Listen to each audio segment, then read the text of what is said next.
Hello, you guys, and welcome back. Today, we're going to talk about how to take accountability. Taking accountability means that the only way to grow from mistakes is to acknowledge them.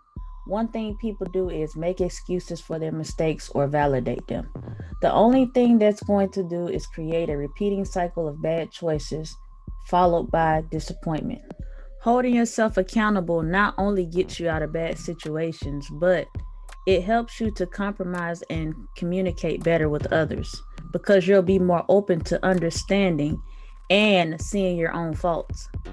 Being open minded means having the ability to consider the perspectives and trying to be empathetic to other people.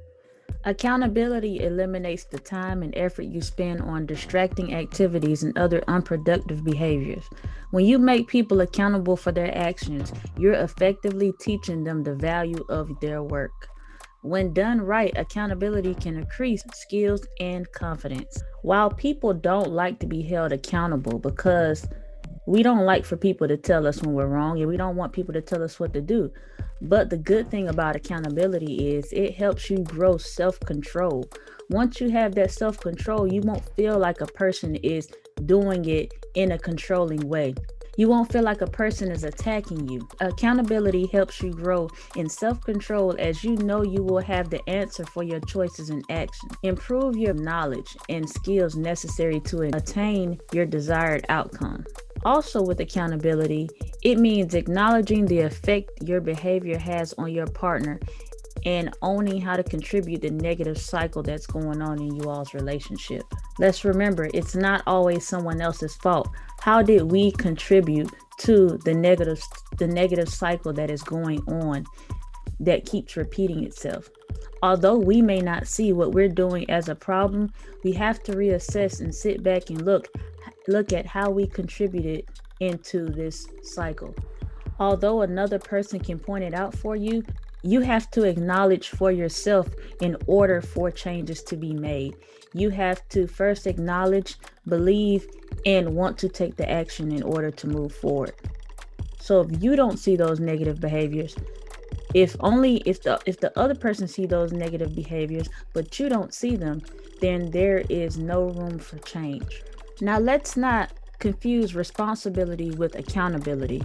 Responsibility is an ongoing duty to complete the task at hand. Responsibility is something that we should have in our lives throughout, but accountability is what happens after a situation occurs. It is how a person responds to take ownership of the result during that task. So you have to hold yourself accountable for the choices you made and the consequences that they bring because each choice that we make has consequences.